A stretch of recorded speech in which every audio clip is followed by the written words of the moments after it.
2026 is going to be an awesome year. We got some pretty cool stuff coming up. First off, we got Foundations of Recovery. This is our flagship program. We're starting it in January. This is for anyone, man, woman, or couple who wants to come and reclaim their heart from shame, trauma, and betrayal. We start off with an education on all sorts of principles, give you the common language. We feed you from a fire hose in terms of all things recovery. It is such a great start to recovery. And we get at the roots of things, Tyler. This isn't like any other program. Like, this is our healing journey in process, and Foundations is where we begin. If you look at the value that you're getting there to kick off a good recovery with all of the right education, all of the right language, and a team to get you started while also being directed by Brannon and myself through the whole process, what a deal. So if you're interested, if you're struggling, if you've been wanting to do something for a long time, jump into this. This only comes around every so often, and we would love to have you there. Click the link in the description to sign up for it. And to make it even sweeter, we're also including a raffle for a free pass to the Radiant Dawn retreat. Anyone who signs up for Foundations will be added to the raffle for that free Radiant Dawn pass. If you're a man and you sign up for Foundations, your name still gets entered, and you can give that pass away if you win it to any woman that you want to. So what you're saying, Tyler, is if you sign up and participate in Foundations, you could possibly go to Radiant Dawn for free? That's exactly what I'm saying, which is crazy because Foundations by itself is already an insane value. Man, I sound so salesy. But it actually is awesome. So come to Foundations. And even if you don't come to Foundations, sign up for Radiant Dawn. It's beyond therapy, the best healing experiences that you can have. Click the link below and come join us. I feel like I've been traumatized in my marriage. What now? Welcome to the Therapy Brothers podcast. I'm Brannon. I'm Tyler. We're brothers. We're therapists. And we know recovery. Bring your stories, your questions, your successes with real recovery.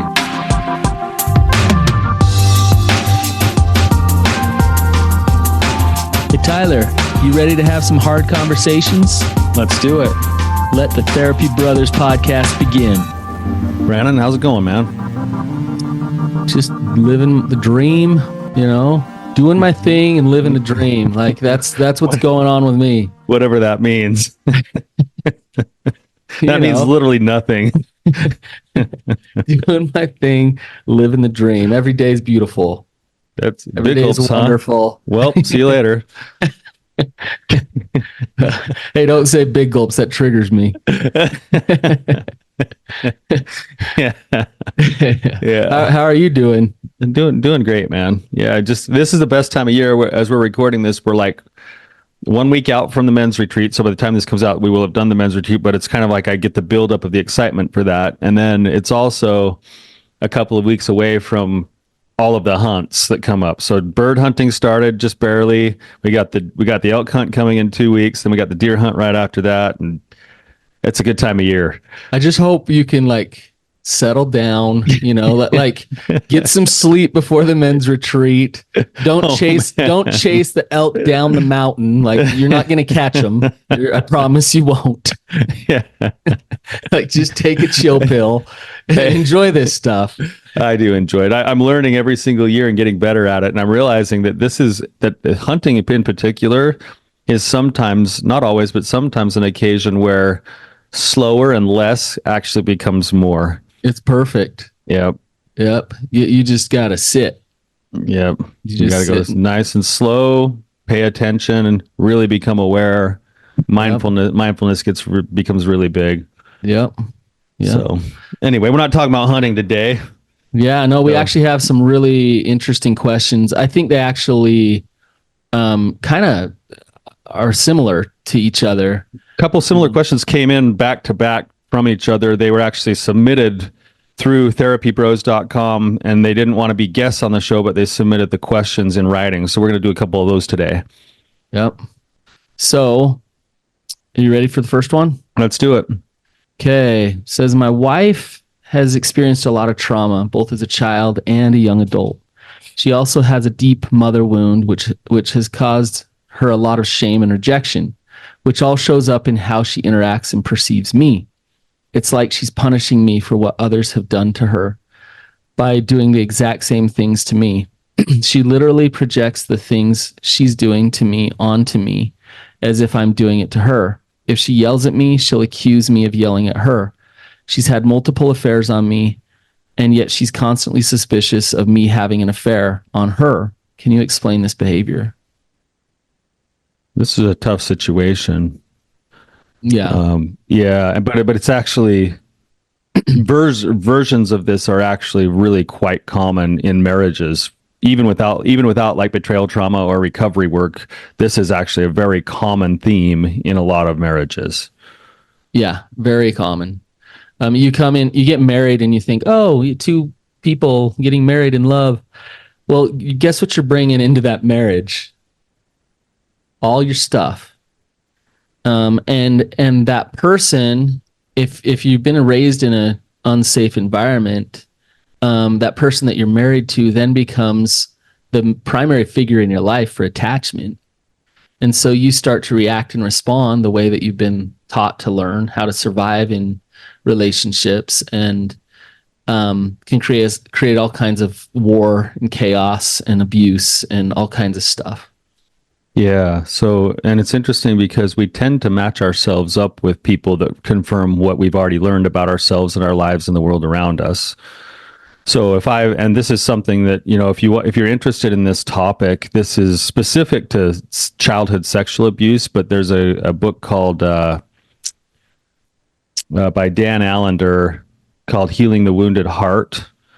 And it talks about the recovery process. There's also a partner's book for a partner who's also trying to help their partner heal from their past traumas. And I think it's really good because it helps kind of paint some of the picture of what we're going to talk about here. But basically inside of that book, it brings up this idea that when we have significant traumas from our past, the reason why it becomes trauma is because whatever happens to us actually changes us fundamentally. It changes us in the way that we cope. It changes us in the way that we see the world. It changes us in the core beliefs that we have.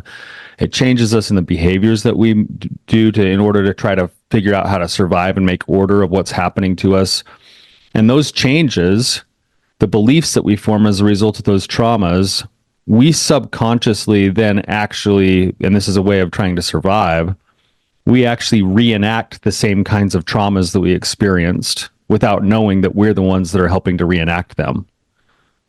So yeah, go ahead, Brannon. Well, I was going to ask you, so then how do you not do that? How do you shift that pattern and not do that, not create that?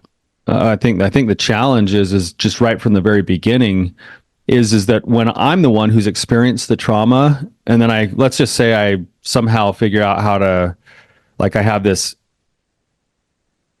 history of getting into relationships where the partner that I'm with is abusive to me verbally, right? Mm-hmm. Eventually I get into my third, fourth, fifth, sixth relationship, and I start to see this pattern, and I go like, why am I such a magnet for being abused? Mm-hmm. Right?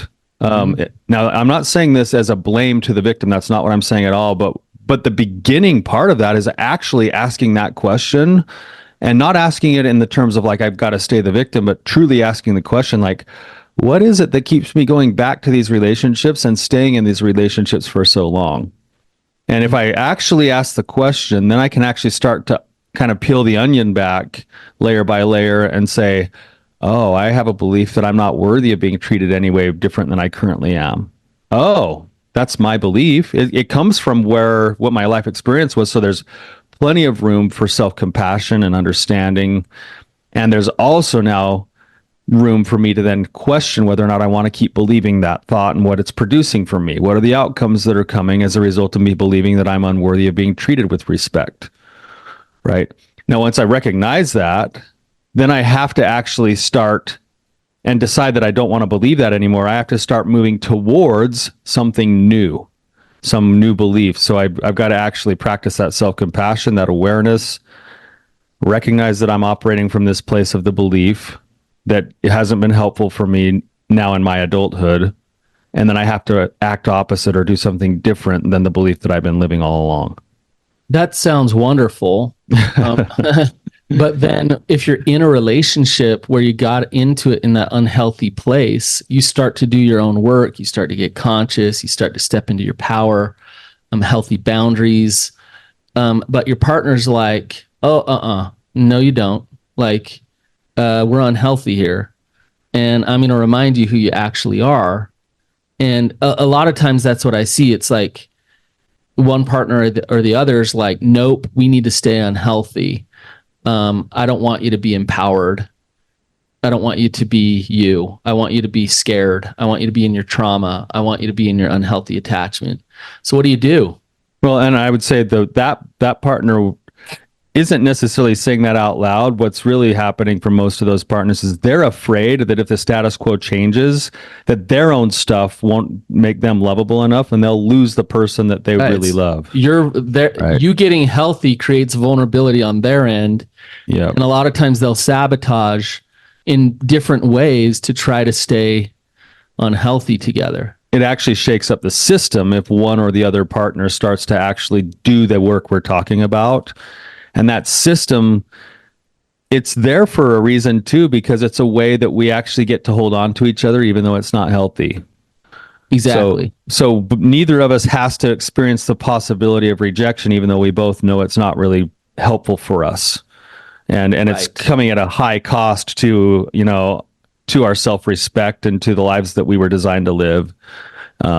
So that actually does happen. The system tries to bring it back to the normal status quo because of fear and shame most of the time. Yeah.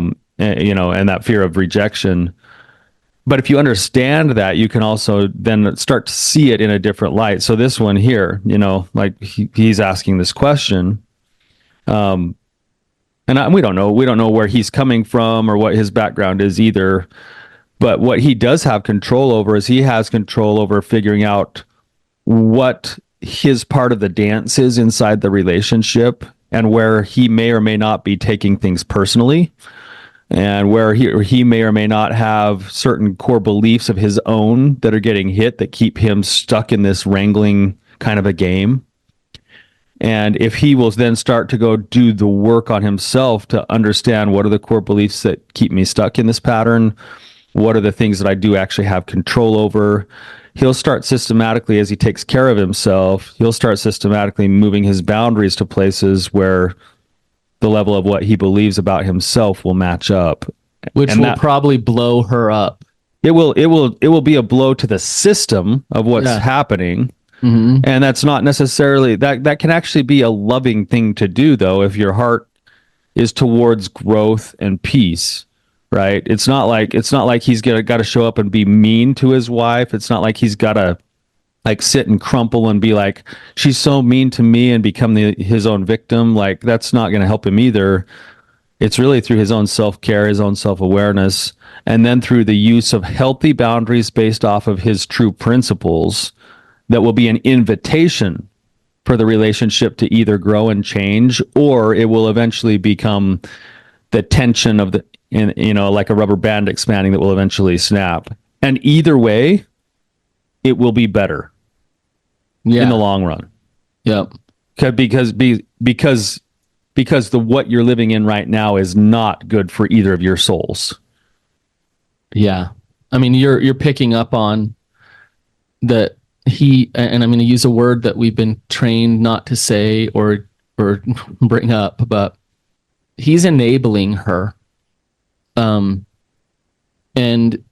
how do I know that? He's listing off certain things that are like really unhealthy, and he's kind of taking it, just allowing it again and again. And so if he were strong and he were honest, even in a loving, kind way, like he wouldn't be in the relationship that he's in. She would either have to shift or that relationship would end. Right. Yeah. That's right. Like, and that's like and what I'm guessing is probably happening here is he's maybe got a value of not getting divorced or staying in a marriage. So he keeps getting cheated on, but he either has to then wrap his head around what that means to be cheated on and not take it personally if he's going to stay, or he's going to have to let his other values start to become a part of this equation too and start taking some steps towards something different. Yep. Um, Yep. he did ask another question in here, Brannon, that I think is worth at least touching on for a second too. And it says, she's having multiple affairs on me, yet she's constantly suspicious of me having an affair on her. Can you explain this behavior? Yeah. That makes a lot of sense, actually. If she's willing to cheat, and she probably assumes that you are too, because that's how people are. And if she has a lot of trauma, abandonment wounds, then she's going to show up in fear in the relationship to try to keep you in the relationship versus trust and love. And so, yeah, it makes a lot of sense why she's showing up that way. And this is a really hard one to not take personal. If she's going to him and saying, you're going to cheat, you're doing this, you're doing that. But the reality is that's not about him. That's about her. That's right. And the accusations oftentimes, and this is something that is very, very common in the work that we do, Brannon. How many times have you had a partner who's been the one having the affair that is constantly going to their partner and saying, I think you're cheating on me, you're doing this and you're doing that? Oh my gosh. It's all the time. It's all the time. And the reason why, I'm thinking about like when I worked for the drug courts, we did this very first intro course called Thinking for Good. And it was, we would actually start with the people who were incarcerated with this. And one of the lessons was titled Birds of a Feather Flock Together. And it talked about this idea that when we are living a certain kind of a life, most of us aren't aware enough of ourselves to consider that somebody else might see the world differently than us. And so we just assume everybody sees it the same as we do. So if I am walking around feeling like knowing that I can't be trusted myself, then I assume that nobody else can be trusted naturally as well. And right. So a lot of times, and this is kind of something to be aware of. If you're in a relationship and you know that you're keeping your fidelity, you know that you've got good bottom lines, you know where you're at, and your partner is constantly saying, you're cheating on me, you're cheating on me, you're doing this, you're doing that. A lot of times that's actually a tell that there's something wrong on the other side of things. Sometimes through behaviors or sometimes through false beliefs that are going on there. Right. But that's also a way to then not take it personal, the way we were talking about. That's, it's possible. It's possible, but it's hard. And this is why I actually officiated my first wedding on Saturday. Way to go, man. I'm a minister. Yes. All right. I was supposed to give some advice and I did. And, but the interesting thing is I think we get marriage all wrong. We get together and it's just like, I'm in love and that's why I'm getting married. In reality, marriage is a refinement process and it's an opportunity to, look within at yourself and get better so that you can create more love. It's not about just like, oh, you're pretty and I love you and this is wonderful. Twitterpation. When that Twitterpation wears off, in comes the work. And that work is self-work.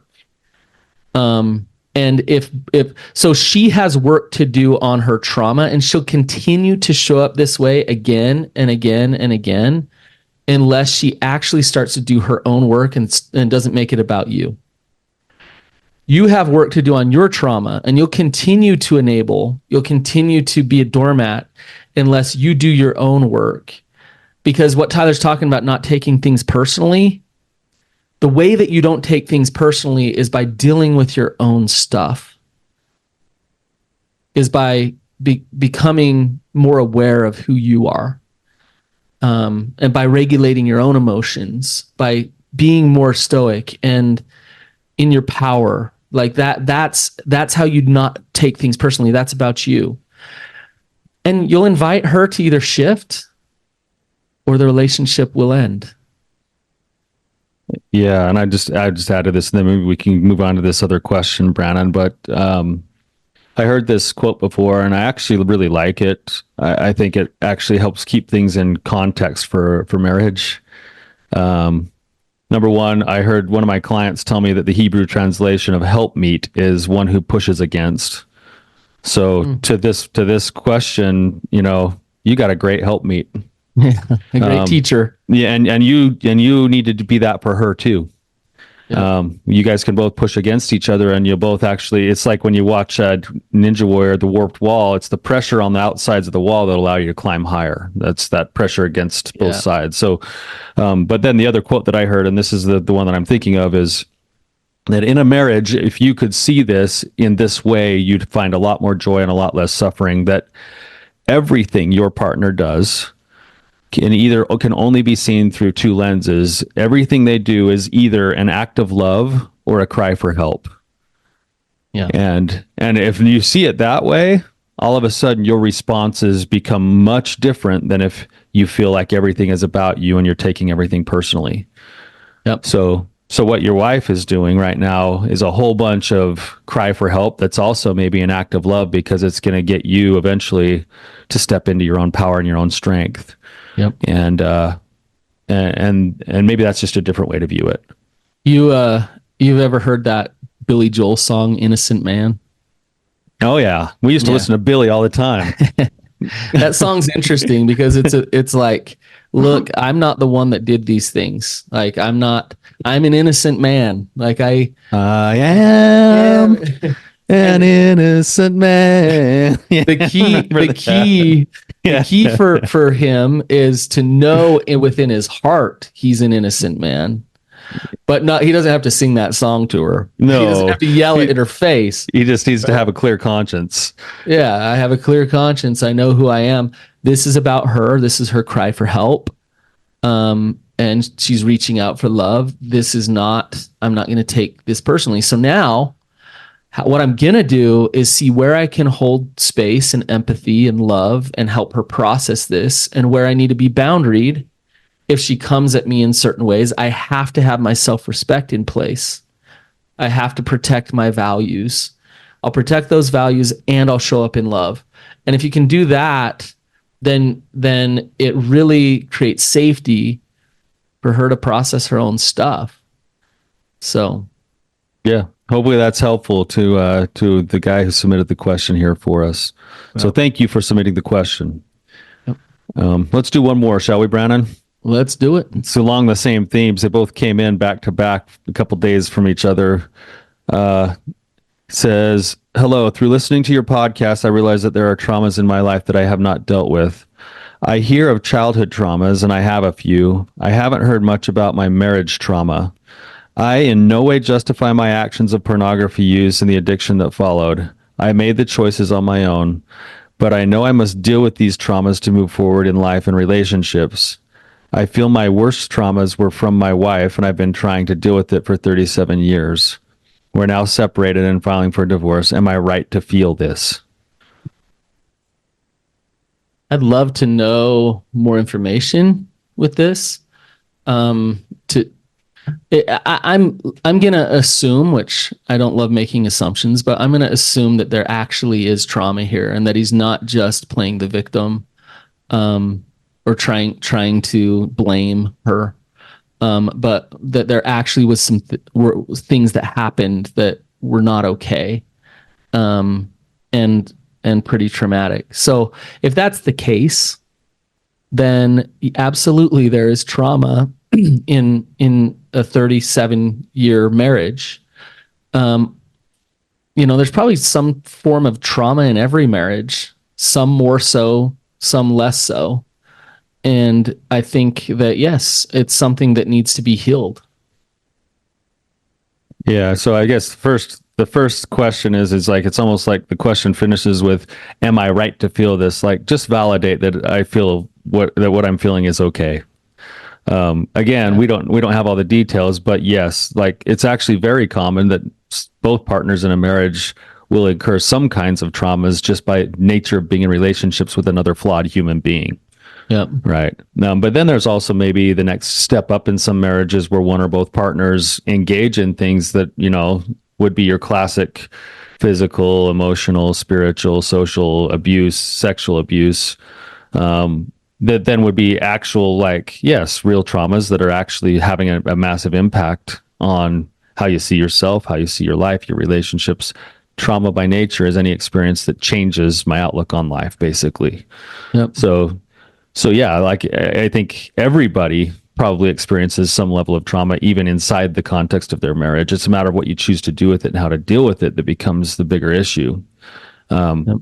This kind of brings up something else, Brannon, that goes along with this. I don't know if this is in this question or not, but I know that that this is a hard one to talk about because, again, I hope that people can listen to this with some nuance and some middle ground. That if I'm the one who's done the betraying in my relationship, let's say I've had this long term, and I'm assuming he has because he's talking about his pornography use and his addiction that followed. If he kept secrets and if he had his, addiction, whatever it was, pornography addiction or other forms of acting out for so many years, and then it all kind of came to a head and there was D-Day, obviously we always focus a lot on the trauma that inevitably caused his partner. Right. Right. A lot of times what kind of goes unspoken sometimes is a lot of times the betrayer, even though it's their fault for keeping the secrets and hiding and developing the addiction, they also have some level of trauma that happens as a result of all the stuff that goes on with D-Day and the things following it. Mm-hmm. Like the response from the partner, the incurring of all the shame and having that come to the surface. Sometimes the response from the partner naturally isn't, it's obvious most of the time not like really packaged up beautifully because they're in a state of trauma themselves. Yep. And so then I often hear people and it's almost like they feel like they don't even have a leg to stand on to say these things because then it discounts their partner's experience too. But they're like, man, I've realized that I'm really still just way afraid of my partner. Or, well, I don't feel like I'll ever have a leg to stand on to have my own opinion. Or, they even experience like the kind of physiology that happens with the trauma response, like when they're coming home from work and they're going to have to walk through the front door and go, what state are things going to be in? And can I handle it when I walk in? Like all of that stuff. And so if that's that trauma too, we don't do any favors by discounting that or saying it's not there. We actually need to bring that up too eventually and say, you got to address this.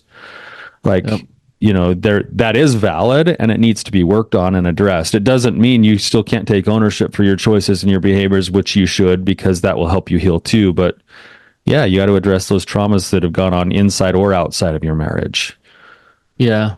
I think you talking through that, Tyler, this whole notion of, if you did something horrible, like had an affair or betrayal or pornography use in the relationship, or that becomes the thing that is pointed to as the problem in the relationship. And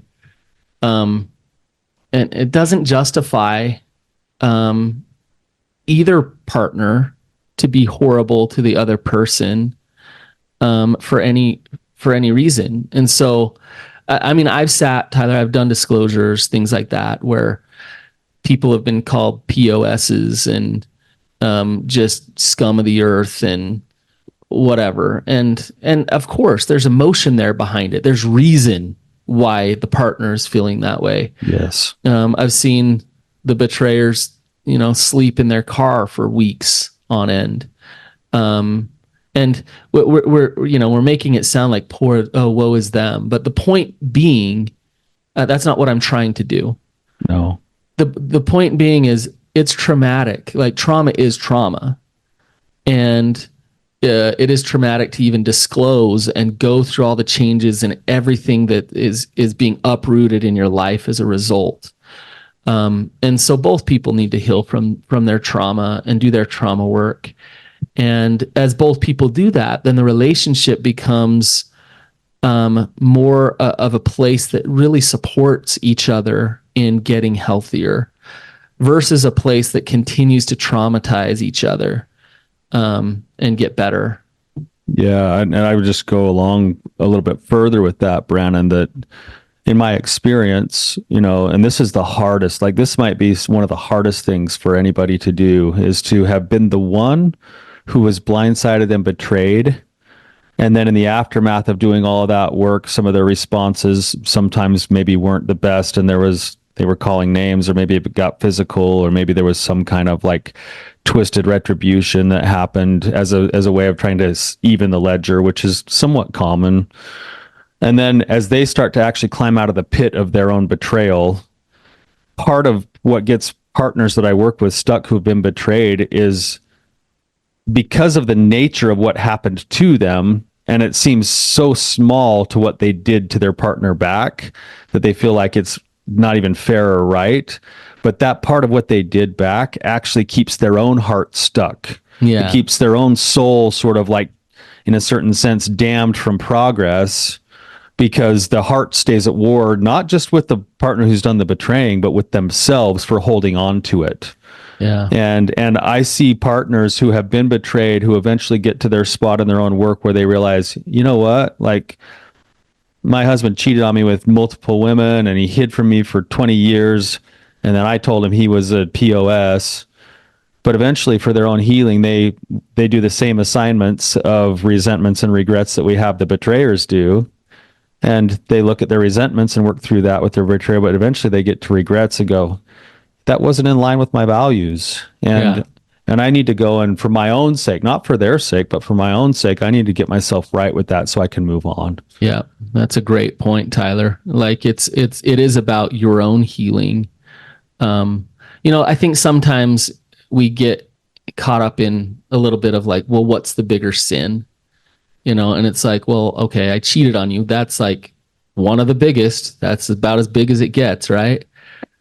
But now let's say the partner is stonewalling and cold as can be for years. 10 years. Yeah, like but that's not a sin, right? That's just like, yeah, it's not as bad as cheating. You're just protecting yourself. And if you look at trauma through the lens that we look at it normally, which is big T trauma and little T trauma, there's both of that in a marriage as well. Betrayal, physical abuse, those type of things, big T trauma. But the little gaslights, the stonewalling, the manipulations, like those are all little T traumas that happen. And where you want to get back to with your partner is a place where you find connection and resolution. You find solace, you find peace and partnership. And so you got to be aware of those little T traumas, because oftentimes they're just unconscious. They're just like happening in their patterns in a relationship. And the consequences can be huge from those little T traumas. Massive. And on both sides, like, and you said, I want to go back to what you said there for a second, because it's like, you asked the question that's the biblical question, in whom lies the greater sin? Right. And I think what the main lesson is of that story is neither of us is actually really equipped to be judge and jury. And when we look at what the word sin actually means, sin means separation from or without connection. So instead of the judgment of sin, meaning you're a bad person, if we just looked at the definition of sin, it doesn't really matter how big it is. It's that there is that separation from or disconnection from. And so it doesn't matter in whom lies the greater sin. The pathway to freedom is both parties looking at what they can honestly take accountability for, and in that accountability, finding the freedom to move forward. Yeah. Yeah. Because it's not, I don't think it's our job, Tyler, to be the judge and jury of our partner's sins. And I think that's a hard thing to say when you're the one being hurt by things like betrayal. That is, though, the pathway to staying stuck.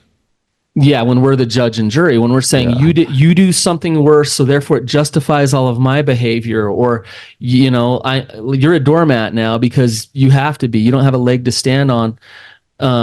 That's in God's hands. God looketh on the heart, and He knows. And the repentance process is absolutely individual. It's I don't need my partner to tell me what a piece of shit I am in order to repent. Right. Right. That's on me to figure that out regardless. Yeah. And on the flip side, that's on me not to then incur a bunch of resentments towards my partner for calling me those names. It's an ever going concept. and principle. That's on me now to make peace with those in whatever way I can, and to get to that point of, it's like this. Like, have you ever had this example? I'm sure you have, because you're my brother, where like one or the other of us gets in a fight with each other or does something stupid to each other. I think I'll give an example. I don't know if you did this, but let's just say you did this. That one time I couldn't find my shoes, so I borrowed your shoes for a day. Oh my gosh. And that turned into like basically me. Tyler will destroy a pair of shoes in one day. Just they stink, like stinky and like just wore them out. I just wear them out one fast. day. I wear them out really nice fast. Shoes. Yeah.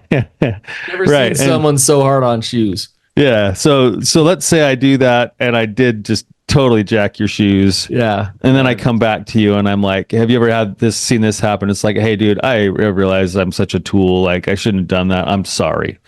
And then you might go, apology not accepted. Yeah. Like, what happens in that very moment of apology not accepted? My heart like turns into a rock. Yeah. Like, in whom lies the greater sin? Yeah. Well, by definition of sin. As long as you're sincere in that and accountable in that apology, yes, then that's on me. But you can't just go around doing whatever you want and be like, well, I'm sorry. I said sorry. I'm sorry. Said I'm sorry. I probably still owe you a pair of shoes. Yeah, no, but that's the point. That let's say even if I am truly unrepentant, at the minute I incur the apology not accepted, I'm now signing myself up for the work of figuring out how to let that go.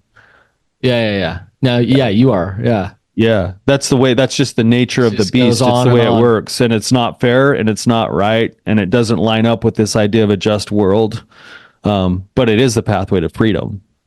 My two middle kids, like they got in and I shouldn't say this because everything's valid, but they got in what I thought was the stupidest fight. It was about where one of them could put their legs on the couch while we watched a movie, and the other one, and then it escalated, just power play, throwing pillows at each other, yelling, "You never this, you always that, you're there," boom, and to the point where the rest of us got up, turned the movie off, and went to bed. And so in the morning, we do this thing, and I would recommend it. And Mom taught me this, and it's beautiful.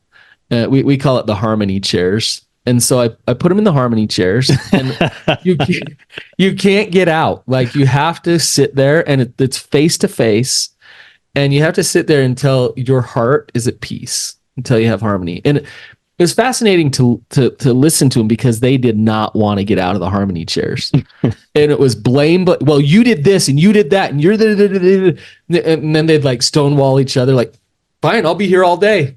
Okay, I'll stay here. Fine, whatever, all day long. I'll be here.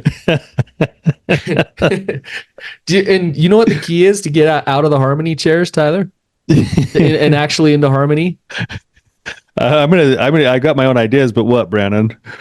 It's when they stop pointing the finger that direction, and they turn it back this way, and they say, you know what, like having your feet there probably wasn't that big a deal, and I probably overreacted. And I'm sorry that I overreacted. When they take accountability for their actual part and stop trying to get validation for their pain and how horrible the other person is, then it opens up this space where they can work together and say, yeah, like, okay, I understand you, and you make sense. And they both feel validated. But that's the first key that has to happen, is they have to work on themselves. They have to see it within them in order to then connect to the other person. And my kids did it. I was proud of them. It took them way too long. And I let them grovel. I just let them go. They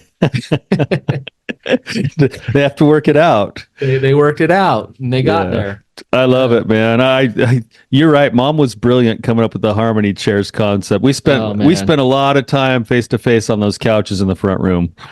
Yeah. Sometimes it was like, yeah, I'm sorry that I'm a jerk. Bye. I'm out. I'm sorry. I want to get off this couch. I'm sorry too, but we don't really mean it. Yeah. But we said it. Yeah. Yeah. The principle is self-reflection, accountability, humility. Those things are the things that lead toward love and intimacy, and you're not taking personal the other person's pain. I really like what you said earlier. It's either an act of love or a cry for help. And if you're sitting there blaming, and unwilling to at all see the other person's side or own your own stuff, then you're a partner it's gonna be really difficult to get any resolution or meet bids for connection in that relationship. Yeah, and I think that's where it gets hard, because then you have to add in, that doesn't mean that you're still not on the hook for your own good boundaries work. It's okay to see somebody else and still have your own boundaries. Absolutely. So, Yes. yeah. Tyler, good discussion. Good questions. Good discussion today, Brannon. Just to those of you guys listening, therapybros.com. You can go and either submit a question. We don't get to these quite as often because we like to prioritize callers, but you can either sign up to come on the show, or you can submit a question. We'll get to it when we can. So thank you to those who submitted these questions today. Thank you to being here and listening. And until next time, you guys keep on keeping on.